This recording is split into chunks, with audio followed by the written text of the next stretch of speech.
എല്ലാവർക്കും നമസ്കാരം. ദീപകിൻ്റെ മരണവുമായിട്ട് ബന്ധപ്പെട്ട് ഷിംജിത ഒളിവിലാണ്, ഷിംജിത ദുബായിലാണ്, ദുബായിലേക്ക് കടന്നു കളഞ്ഞു എന്നെല്ലാം പല രീതിയിലും വാർത്തകൾ വന്നു. അതിനിടയ്ക്ക് കഴിഞ്ഞ ദിവസം ഒരു വോയിസ് ക്ലിപ്പൊക്കെ കേട്ടു. ദുബായിൽ വെച്ച് ഷിംജിതയെ കാണാൻ വേണ്ടി ഒരാൾ കണ്ണിൽ എണ്ണ ഒഴിച്ച് കാത്തിരിക്കുകയാണെന്നൊക്കെ പറഞ്ഞിട്ട് ഒരു വോയിസ് മെസ്സേജൊക്കെ കേട്ടു. ഒടുവിൽ ഷിംജിതയെ പോലീസ് അറസ്റ്റ് ചെയ്തു.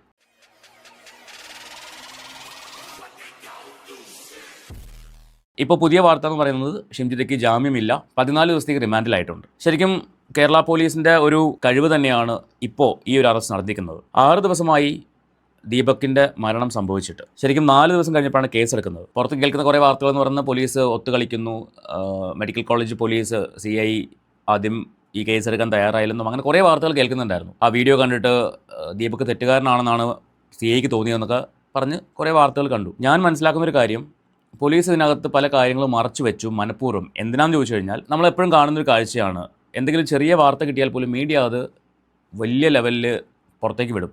അപ്പോൾ കുറ്റവാളിക്ക് രക്ഷപ്പെടാൻ വളരെ എളുപ്പമായിരിക്കും. ഈ വാർത്തകൾ അപ്പം പുറത്തേക്ക് വിടുമ്പോൾ കുറ്റവാളികൾ അത് കേട്ടിട്ട് അവർക്ക് കാര്യങ്ങൾ പ്ലാൻ ചെയ്യാനും അവർക്ക് മുന്നോട്ട് മൂവ് ചെയ്യാനും വളരെ ഈസി ആയിരിക്കും. അതുകൊണ്ട് തന്നെ ഇപ്പോൾ പല കാര്യങ്ങളിലും പോലീസുകാർ കുറച്ച് ഇൻ്റലിജൻ്റായിട്ട് കാര്യങ്ങൾ ചെയ്യുന്ന കാരണമാണ് എനിക്ക് ഫീൽ ചെയ്തിട്ടുള്ളത്. എല്ലാ കാര്യങ്ങളല്ല കേട്ടോ, ചില കാര്യങ്ങളിൽ പുറത്ത് വിട്ട വിവരങ്ങൾ പലതും ആൾക്കാരെ മിസ്ലീഡ് ചെയ്യുന്ന വിവരങ്ങളായിരുന്നു. അങ്ങനെ ഒടുവിൽ എന്തായാലും ഷിംജിത അറസ്റ്റിലായിട്ടുണ്ട്. ഷിംജിതയ്ക്കെതിരെ ഭയങ്കരമായിട്ടുള്ള പ്രതിഷേധങ്ങളൊക്കെ നടക്കണം. കാരണം ഇനി ഒരിക്കലും ഒരാൾക്കും, ഞാനിത് ആണോ പെണ്ണോ എന്ന് പറയുന്നില്ല, ഒരാൾക്കും ഇതുപോലൊരു അനുഭവം ഉണ്ടാവരുത്. പിന്നെ ദീപകിൻ്റെ ആത്മഹത്യയോട് ഞാൻ യോജിക്കുന്നില്ല. ധൈര്യപൂർവ്വം അത് നേരിടണമായിരുന്നു. പക്ഷേ അപ്പോഴും പറയുന്നു, എല്ലാവർക്കും ആ ധൈര്യം ഉണ്ടാവണമെന്നില്ല. ഞാൻ എൻ്റെ കഴിഞ്ഞ വീഡിയോയിലും പറഞ്ഞിട്ടുണ്ടായിരുന്നു, എല്ലാവരും ഒരേപോലെ മനക്കട്ടിയുള്ള ആൾക്കാരൊന്നും ആയിരിക്കില്ല. ചില ആൾക്കാർക്ക് പിടിച്ചു നിൽക്കാൻ പറ്റും, ചില ആൾക്കാർക്ക് പിടിച്ചു നിൽക്കാൻ പറ്റില്ല. അപ്പോൾ അതുകൊണ്ട് തന്നെ അദ്ദേഹത്തിന് അങ്ങനെ ചെയ്യണം തോന്നി, അദ്ദേഹം ചെയ്തു. ആ കുടുംബത്തിന് ഒരു വലിയ നഷ്ടമുണ്ടായി. ഇനി മുന്നോട്ട് ഈ കേസ് എങ്ങനെ പോകും എന്നതിൻ്റെ അടിസ്ഥാനത്തിലായിരിക്കും ആ വ്യക്തിക്ക് നീതി കിട്ടുമോ ഇല്ലയോ എന്നുള്ള കാര്യത്തിൽ തീരുമാനം ഉണ്ടാകുന്നത്. ഇപ്പോൾ ഷിംജിതയെ അറസ്റ്റ് ചെയ്തെന്ന് വെച്ചിട്ട് ആൾക്ക് നീതി കിട്ടണമെന്നില്ലല്ലോ, ശിക്ഷിക്കപ്പെട്ടേ പറ്റൂ. എന്നാലും നമുക്ക് വാർത്ത ഒന്ന് കേട്ടു നോക്കാം. റിമാൻഡിലായി എന്നൊക്കെ പറഞ്ഞ ആ ഒരു വാർത്ത ഉണ്ടല്ലോ, അതൊന്ന് കേട്ടു നോക്കാം. ദീപകിന്റെ മരണത്തിൽ കസ്റ്റഡിയിലെടുത്ത ഷിംജിതയെ റിമാൻഡ് ചെയ്തിട്ടുണ്ട് എന്നാണ് നമുക്ക് ലഭിക്കുന്ന വിവരം. വടകരയിലെ ബന്ധുവീട്ടിൽ നിന്നാണ് ഷിംജിതയെ അല്പസമയം മുമ്പ് പിടികൂടിയത്. അതിനുശേഷം നേരെ കുന്നമംഗലം കോടതിയിൽ ഹാജരാക്കിയ ശേഷം റിമാൻഡ് ചെയ്തു എന്നാണ് അറിയാൻ കഴിയുന്നത്. നേരത്തെ തന്നെ മെഡിക്കൽ കോളേജ് പോലീസ് സ്റ്റേഷനിലേക്ക് എത്തിക്കുമെന്നാണ് വിവരം ലഭിച്ചത്. എങ്കിലും അവിടെ വലിയൊരു പ്രതിഷേധത്തിന് സാധ്യതയുണ്ടായിരുന്നു. ആളുകൾ തടിച്ചുകൂടുന്ന ഒരു സാഹചര്യം ഉണ്ടായിരുന്നു. അതുകൊണ്ട് തന്നെ വളരെ രഹസ്യമായി പോലീസ് നേരെ കുന്നമംഗലം കോടതിയിലേക്ക് ഷിംജിത മുസ്തഫയെ കൊണ്ടുപോയി എന്നാണ് മനസ്സിലാക്കുന്നത്. അറസ്റ്റ് ചെയ്ത് കൊണ്ടുപോകുന്ന വീഡിയോ കണ്ടിട്ടുണ്ടായിരുന്നു. അത് കണ്ടപ്പോൾ ഞാൻ വിചാരിച്ചു, ഇതെന്താടാ ഇങ്ങനൊരു വണ്ടിയിൽ, അതായത് സാധാരണ ഏതൊരു പ്രതിയെയും അറസ്റ്റ് ചെയ്യുന്നത് പോലീസ് ജീപ്പിൽ വന്നിട്ട് പോലീസുകാർ കൊണ്ടുപോകാൻ ചെയ്യുന്നത്. ഇത് പക്ഷേ ഒരു I-20 ആണെന്ന് തോന്നുന്നു വണ്ടി. ആ വണ്ടിയിൽ ഇവർ പർദ്ദയൊക്കെ ഇട്ടിട്ട് അങ്ങനെയാണ് കയറ്റിക്കൊണ്ട് പോകുന്നത്. സാധാരണ ഒരു നോർമൽ ഒരു യാത്ര ചെയ്യുന്ന പോലെയാണ് ഇവരെ കൊണ്ടുപോകുന്നത്. ചിലപ്പോൾ എനിക്ക് തോന്നുന്നതായിരിക്കാം ഈ ആളുകൾ കൂടുന്നത് ഒഴിവാക്കാനും, കാരണം അത്രമാത്രം സെൻസേഷനായ ഒരു ഇഷ്യൂ ആണ്. അപ്പോൾ ആളുകൾ കൂടുന്നത് ഒഴിവാക്കാനും വലിയൊരു പ്രതിഷേധം ഒഴിവാക്കാനൊക്കെ വേണ്ടിയായിരിക്കും അങ്ങനെ ഒരു ലെവലിൽ കൊണ്ടുപോയത് എന്ന് ഞാൻ വിചാരിക്കുന്നു. പക്ഷേ കുറേ പേര് വീഡിയോ ചെയ്യുന്ന കണ്ടു, അത് എന്തോ അവർക്ക് പ്രിവിലേജ് കൊടുത്തതാണ്, അല്ലെങ്കിൽ അവരെ ഒരു VIP ട്രീറ്റ്മെൻ്റ് ആണ്. ഞാൻ അങ്ങനെ കരുതുന്നില്ല. അങ്ങനൊരു അഭിപ്രായം എനിക്കില്ല. എനിക്ക് തോന്നുന്നു ആൾക്കാരുടെ പ്രതിഷേധം ഒഴിവാക്കാൻ വേണ്ടിയും ഈ ആൾക്കാർ തടിച്ചുകൂടി പ്രശ്നങ്ങൾ ഉണ്ടാക്കുന്ന ഒഴിവാക്കാൻ വേണ്ടി ആയിരിക്കാം അങ്ങനെ ചെയ്തത്. എന്തായാലും അവർ റിമാൻഡ് ചെയ്തിട്ടുണ്ട്, വനിതാ ജയിലിലേക്ക് മാറ്റിയിട്ടുണ്ട് എന്നാണ് ഇപ്പം നമുക്ക് അറിയാൻ കഴിയുന്നത്. നീതി കിട്ടട്ടെ എന്ന് മാത്രമേ പറയാനുള്ളൂ. കാരണം ആ ചെറുപ്പക്കാരൻ മാനസികമായിട്ട് അത്രമാത്രം വിഷമിച്ചിട്ടാണ് ഈ ലോകത്ത് നിന്ന് പോയത്. എനിവേ നമുക്ക് ഗണേഷ് കുമാർ മന്ത്രി അദ്ദേഹം പറയുന്നൊരു ബൈറ്റ് വന്നിട്ടുണ്ട്, അതും കൂടെ നമുക്കൊന്ന് കണ്ടു നോക്കാം. അദ്ദേഹത്തിന് ആ വീഡിയോ കണ്ടപ്പോൾ എന്താണ് തോന്നിയത്, ആ കാര്യങ്ങളൊക്കെ അദ്ദേഹം ഷെയർ ചെയ്യുന്നുണ്ട്. അതൊന്ന് കണ്ടു നോക്കാം. അതൊക്കെ വളരെ കഷ്ടമായി പോയി, അങ്ങനെ ചെയ്യാൻ പാടില്ല. ഞാൻ ആ റീൽ കണ്ടു. ഇതിൻ്റെ ഒരു സാധാരണ മനുഷ്യൻ എന്ന് പറഞ്ഞാൽ അയാൾ അങ്ങനെ ഒരു ദുരുദ്ദേശപരമായി അവരെ ശരീരത്തിൽ തൊട്ടിട്ടില്ല. ഞാൻ കണ്ട വീഡിയോയിൽ തൊട്ടിട്ടില്ല. പക്ഷെ അതെന്തങ്ങനെ ചെയ്യാൻ പാടില്ല. അതൊക്കെ നമ്മളെ ആളുകളെ, ഈ ചിലർക്ക് ഈ കാലം മാറിയെങ്കിലും അവരിത് അഭിമാനം എന്ന് പറയുന്നത് അവരെ വളരെ പ്രധാനപ്പെട്ട ഒരു കാര്യമാണ്. അതിനൊന്നും കൈകിടത്താൻ വളരെ കഷ്ടമായി പോയത്, വളരെ വേദന ഉണ്ടാക്കുന്ന ഒരു സംഭവമായി പോയത്. അങ്ങനെ അവർ ഈ വീഡിയോ എടുക്കുന്നത് ചിരിച്ചുകൊണ്ടാണ്. അതാണ് ഏറ്റവും വേദനാജനകം എന്ന് പറയുന്നത്. ഒരാൾ നമ്മളെ അങ്ങനത്തെ അത്തരത്തിൽ മോശമായി പെരുമാറുന്നെങ്കിൽ അവരോടുള്ള എക്സ്പ്രഷൻ വ്യത്യാസമുണ്ട്. ഇതിൽ ചിരിച്ചുകൊണ്ടാണ് ഈ വീഡിയോ എടുക്കുന്നത്. ഒരു തമാശ രൂപേണ എടുക്കണം. ആ തമാശ രൂപേണയാണെങ്കിൽ പോലും ആ മനുഷ്യന്റെ ഹൃദയത്തെ അത് വല്ലാതെ ടച്ച് ചെയ്തു. അയാൾക്ക് അപമാനമായി തോന്നി. ഒരാൾ ജീവൻ എടുക്കുക എന്നൊക്കെ പറയുന്നത് നമ്മൾ വളരെ വിഷമമാണ്, വളരെ വേദനിപ്പിക്കുന്ന ഒരു സംഭവമായി പോയി. അദ്ദേഹം ഒരു മന്ത്രിയാണ്. അദ്ദേഹത്തിന് ആ വീഡിയോ കണ്ടിട്ട് തോന്നിയത് അത് ഒരു ഫേക്ക് വീഡിയോ ആണെന്നും അല്ലെങ്കിൽ ഇവർ മാനിപ്പുലേറ്റ് ചെയ്തൊരു വീഡിയോ ആണെന്നും അദ്ദേഹത്തിന് മനസ്സിലായി. പക്ഷെ നമ്മൾ 2 ദിവസം മുന്നേ കണ്ടൊരു വാർത്തയിൽ ഈ ദീപകിൻ്റെ ഫ്രണ്ട്സ് പരാതി കൊടുക്കാൻ പോയപ്പോൾ ഈ മെഡിക്കൽ കോളേജ് CI അദ്ദേഹം പറഞ്ഞു എന്ന്, ആ വീഡിയോ ഞാൻ കണ്ടു, അതിനകത്ത് ദീപക് തെറ്റ് ചെയ്തിട്ടുണ്ട്, എനിക്ക് അങ്ങനെയാണ് തോന്നുന്നത് എന്നാണ് പറഞ്ഞതെന്നാണ്. ഉദ്യോഗസ്ഥരനെ ഇങ്ങനെ പറയുമ്പോൾ അത് ഉറപ്പായിട്ടും ആ സുഹൃത്തുക്കൾക്ക് എത്രമാത്രം വേദന ഉണ്ടാക്കിയിട്ടുണ്ടാവും. അപ്പോൾ ആ ഉദ്യോഗസ്ഥനോട് ഒരു റിക്വസ്റ്റ് ഉള്ളത്, ആർക്ക് വേണ്ടിയാണ് അങ്ങനെ പറഞ്ഞതെന്നൊന്നും അറിയില്ല, കാരണം ഇതിനകത്ത് രാഷ്ട്രീയ കളികളുണ്ടോ ഇതൊന്നും നമുക്കറിയത്തില്ല. പക്ഷേ ഒരാൾ അയാൾക്ക് പറ്റിയ മാനക്കേടിൻ്റെ പുറത്ത് ഈ ലോകം വിട്ട് പോയിട്ടും അയാളെ പിന്നെയും വലിച്ചു കയറാൻ വേണ്ടി ഇട്ട് കൊടുക്കുന്ന ഇത്തരം കമൻറ്റുകൾ കഴിയുന്നതും ഒഴിവാക്കിയാൽ നല്ലതായിരിക്കും തോന്നുന്നുണ്ട്. ഇനി നമുക്ക് ഈ ഇഷ്യൂ നടക്കുന്ന സമയത്ത് ഷിംജിതേനെ ഒരു മീഡിയ പേഴ്സൺ വിളിച്ചിട്ടുണ്ടായിരുന്നു. ഈ വിളിക്കുന്ന സമയത്ത് ഷിംജിത അവരോട് സംസാരിക്കുന്നത് എത്ര കോൺഫിഡൻസോടുകൂടിയാണെന്ന് ആലോചിക്കണം. ഈ ദീപക് മരിച്ചതിന് ശേഷമാണ് വിളിക്കുന്നത്. ഉറപ്പായിട്ടും ആ മരണം ഷിംജിത അറിഞ്ഞിട്ടുണ്ടാവും. പക്ഷെ എന്നിട്ടും ഷിംജിത അറിയാത്ത പോലെയാണ് നടിക്കുന്നത്. നമുക്ക് ആ ഓഡിയോ ഒന്ന് കേട്ട് നോക്കാം. അത് കേൾക്കുമ്പോൾ തന്നെ കേൾക്കുന്ന ഏതൊരാൾക്കും മനസ്സിലാവും ഇവർ കള്ളം പറയുകയാണെന്നുള്ളത്. നമുക്ക് ആ ഓഡിയോ ഒന്ന് കേൾക്കാം. നിങ്ങള് യാത്ര ചെയ്യുമ്പോൾ ഉണ്ടായ അനുഭവമാണ് സമൂഹ മാധ്യമങ്ങളോട് പങ്കുവച്ചത്. എന്തായിരുന്നു സംഭവം? നിങ്ങൾക്ക് ആ ബസ്സിലുണ്ടായ അനുഭവം എന്താണെന്നൊന്ന് പറയാം. ഞാൻ പയ്യന്നൂർ റെയിൽവേ സ്റ്റേഷനിൽ പയ്യന്നൂർ ബസ് സ്റ്റാൻഡിലേക്കുള്ള ബസ്സിലായിരുന്നു. അത് നല്ല രസമായിരുന്നു ബസ്. അപ്പൊ ഞാനിങ്ങനെ നിൽക്കുന്ന സമയത്ത് എന്റെ മുന്നിലായിരുന്നു ഇയാൾ ഉണ്ടായിരുന്നത്. അപ്പൊ എന്റെ അതിന്റെ മുന്നിൽ നിൽക്കുന്ന ഒരു പെൺകുട്ടിയുടെ മുഖവും ബിഹേവിയറും ഒക്കെ കണ്ടപ്പോ എനിക്ക് മനസ്സിലായി ഭയങ്കര ഡിസ്കംഫർട്ട് ആയിട്ടാണ് നിൽക്കുന്നത് എന്നുള്ളത്. അയാൾ അങ്ങനെ ഒട്ടി പിടിച്ചോണ്ടാണ് നിൽക്കുന്നത്. നമുക്ക് മനസ്സിലാവും കാണുമ്പോ തന്നെ. അപ്പൊ ഞാൻ ഒന്നും ചോദിച്ചില്ല. ഞാൻ ഫോണിൽ വീഡിയോ ഓൺ ചെയ്തിട്ട് ഇങ്ങനെ പിടിച്ചു. അയാൾ കാണുന്ന പോലെ തന്നെ സെൽഫി വീഡിയോ ഓൺ ചെയ്ത് പിടിച്ചു. അയാളത് നോക്കുന്നുണ്ടായിരുന്നു. അത് കണ്ടു. ഞാൻ കുറെ നേരം ആ ഫോൺ അങ്ങനെ തന്നെ പിടിച്ചിട്ടുണ്ടായിരുന്നു. ആദ്യം ഞാൻ റെക്കോർഡ് ചെയ്തിട്ടില്ല, പിന്നെ റെക്കോർഡ് ചെയ്തോണ്ട് പിടിച്ചു. അയാൾ കണ്ട സമയത്ത് അയാൾ ഭയങ്കര കൂളായിട്ടാണ്, ഒന്നും ചെയ്തില്ല, അങ്ങനെ നിന്നു. അത് കഴിഞ്ഞ് കുറച്ച് കഴിഞ്ഞപ്പോ പിന്നെ കുറച്ച് തിരക്ക് കഴിഞ്ഞു. പെട്ടെന്ന് ബസ് സ്റ്റാൻഡിൽ എത്തിയിട്ടുണ്ട്. ബസ് സ്റ്റാൻഡിൽ എത്തിയപ്പോ ഞാൻ പിന്നെ വീഡിയോ ഓൺ ചെയ്തോണ്ടിരുന്നു. കാരണം അയാൾ തൊട്ടി റൂമിൽ നിൽക്കാനാണ് ശ്രമിച്ചുകൊണ്ടിരിക്കുന്നത്. അപ്പൊ വീഡിയോ ഓൺ ചെയ്ത് വെച്ചു. ആ സമയത്ത് പിന്നെ ഇറങ്ങുന്ന സമയത്ത് അയാളെ പുറകിൽ ഞാനാ ഉണ്ടായിരുന്നത്. അപ്പം നേരെ എന്റെ മേലിലേക്കാണ് അയാളെ കയ്യിൽ ടച്ച് ചെയ്തുകൊണ്ടിരിക്കുന്നത്. അത് കറക്റ്റ് വീഡിയോയിൽ വ്യക്തമായിട്ട് കാണാം. അങ്ങനെ ചെയ്തു. അപ്പൊ അത് ഒരു പ്രാവശ്യം റിപ്പീറ്റ് ചെയ്ത് ഞാൻ മാറി നിന്നു. പിന്നെയും അയാൾ അത് ചെയ്തു. ഇങ്ങനെ ആ വീഡിയോയിൽ ഇങ്ങനെ നോക്കുന്നതൊക്കെ കാണിക്കുന്നുണ്ട്. അത് കഴിഞ്ഞപ്പോ അപ്പൊ തന്നെ ഞാൻ എന്താ ചേട്ടാ ഉദ്ദേശം എന്ന് ചോദിച്ചു. അപ്പോഴേക്ക് അയാൾ ഇറങ്ങി ഓടി എന്ന് പറയാൻ പറ്റില്ല, സ്പീഡിൽ അങ്ങ് നടന്നു. അപ്പൊ എന്റെ പുറകിലുണ്ടായിരുന്ന വേറെ ചേട്ടൻ ചോദിച്ചു എന്താ സംഭവം എന്താന്ന് വെച്ചു. ഞാൻ പറഞ്ഞു കുറെ നേരമായിട്ട് അയാള് ഇങ്ങനെ എന്തോ ഒരു ചെയ്തുകൊണ്ടിരിക്കുക. അത് കണ്ടപ്പോഴാണ് ഞാൻ വീഡിയോ ഓണാക്കിയത്. എന്നെ തൊട്ട സമയത്ത് ഞാൻ ചോദിച്ചു എന്ന് പറഞ്ഞു. പക്ഷെ അയാള് പെട്ടെന്ന് ഇറങ്ങി നേരെ അങ്ങ് നടന്നു കളഞ്ഞു. പിന്നെ ഞാൻ അയാളെ പുറകെ ഒന്നും പോയില്ല.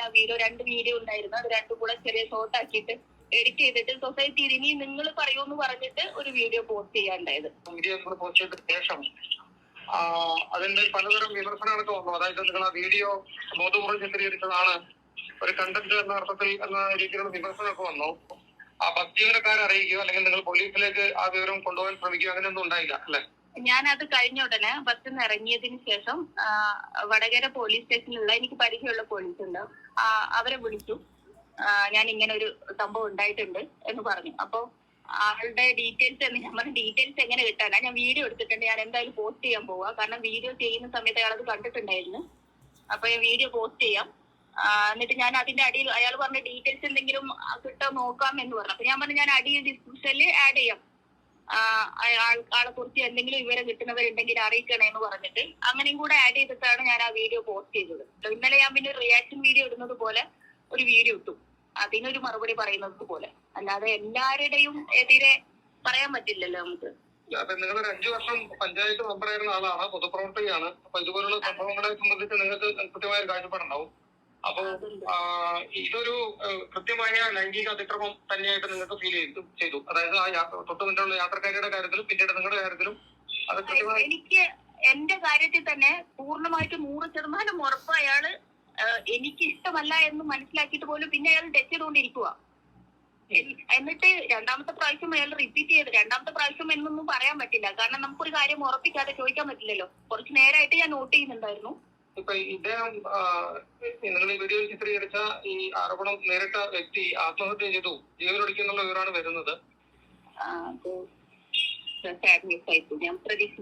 കേട്ടല്ലോ, ഇവിടെ ഈ പറയുന്നതിനകത്ത് മുഴുവൻ കള്ളമാണെന്നുള്ള കാര്യം 100% ഉറപ്പാണ്. കാരണം ഇവരൊരു പഞ്ചായത്ത് മെമ്പറാണ്, 5 വർഷമായിട്ട് പഞ്ചായത്ത് മെമ്പറായിരിക്കുന്ന ആൾക്ക് ഒരു അല്പമെങ്കിലും പ്രതികരണശേഷി ഉണ്ടാവുമല്ലോ അല്ലേ. അപ്പോൾ അവിടെ അത്രയും ഒരു പ്രശ്നമുണ്ടായിട്ട് അയാൾ മുട്ടുന്നു, തട്ടുന്നു, പിടിക്കുന്നു, എടുക്കുന്നു എന്നൊക്കെ പറഞ്ഞിട്ട് ഇവർ ആ ബസ്സുകാരെ അറിയിക്കാനോ അല്ലെങ്കിൽ ആ ബസ്സിൽ പ്രശ്നം ഉണ്ടാക്കാനോ ഒന്നും ചെയ്തിട്ടില്ല. ഇവരൊരു കൗൺസിലിംഗ് സൈക്കോളജിസ്റ്റും കൂടിയാണ്. അപ്പോൾ അങ്ങനെ ഒരു വ്യക്തി എന്തായാലും റിയാക്ട് ചെയ്യും. ഈ ബസ്സിൽ വീഡിയോ എടുക്കുന്നത് കണ്ടിട്ട് ഒരാൾ വന്ന് ഇവരോട് ചോദിച്ചു എന്ന് പറഞ്ഞു, എന്താ പ്രശ്നം ചോദിച്ചെന്ന്. ഈ വീഡിയോ എടുത്തുകൊണ്ട് നിന്നപ്പോഴാണ് ഇത് ചോദിക്കുന്നത്.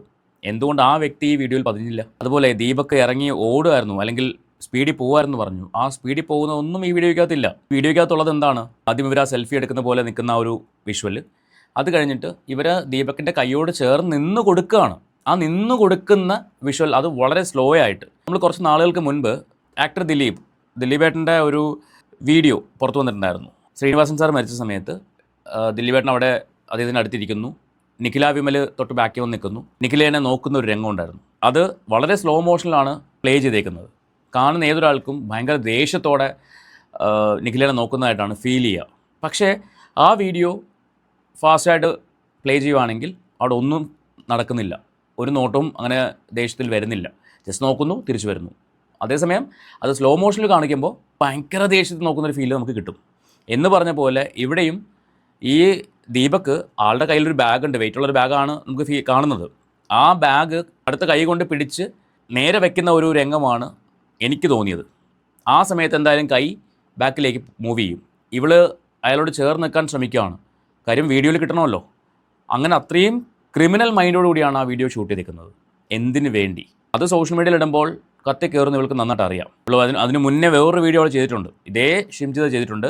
പൊതു റോഡിൽ ഒരു ലോറിക്കാരൻ റോഡിലേക്ക് നീട്ടി തുപ്പിയെന്നും പറഞ്ഞിട്ട് ആ ലോറിക്കാരൻ കഷ്ടിച്ച് രക്ഷപ്പെട്ടെന്ന് വേണമെങ്കിൽ പറയാം, നാണക്കേടിൽ നിന്ന്. അപ്പോൾ ഇത് ഇവരുടെ സ്ഥിരം പരിപാടിയായിട്ടാണ് എനിക്ക് തോന്നിയിട്ടുള്ളത്. ഈ വ്യക്തിയുടെ, ഞാൻ എല്ലാ സ്ത്രീകളും അടച്ച് ആക്ഷേപിക്കുന്നില്ല, പക്ഷേ ഇവരുടെ സ്ഥിരം പരിപാടിയാണ്. കുറച്ച് ദിവസങ്ങൾക്ക് മുമ്പ് അപ്സാക്കെ രജി എന്ന് പറഞ്ഞൊരു പെൺകുട്ടി ഒരു വീഡിയോ പോസ്റ്റ് ചെയ്തിട്ടുണ്ടായിരുന്നു. ആ അടുത്തിരുന്ന ആളുടെ മുഖം ബ്ലർ ചെയ്തുകൊണ്ട്. അതും ഇതിൻ്റെ വേറൊരു വേർഷൻ തന്നെയാണ്. അയാളും പ്രത്യേകിച്ചൊന്നും ചെയ്യുന്നില്ല.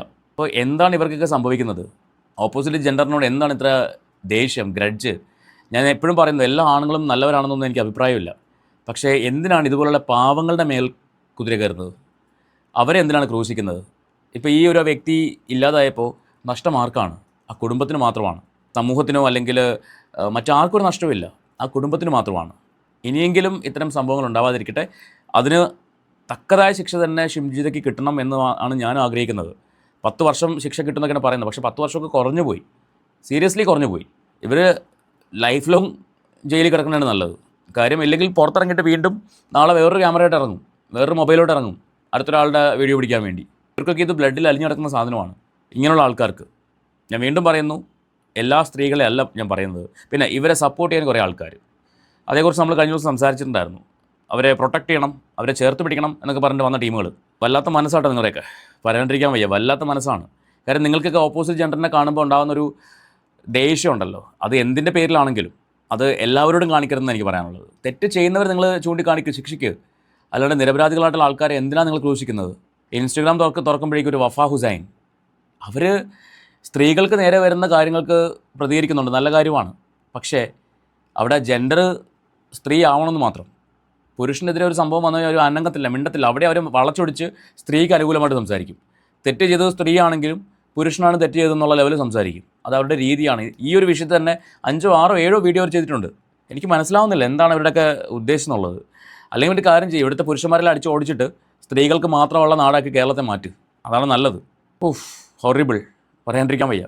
അപ്പോൾ നിങ്ങളുടെ അഭിപ്രായം എന്താ വെച്ചാൽ നിങ്ങൾ തീർച്ചയായിട്ടും കമൻറ്റ് ചെയ്യാൻ. നമുക്ക് മറ്റൊരു വീഡിയോ ആയിട്ട് വീണ്ടും കാണാം.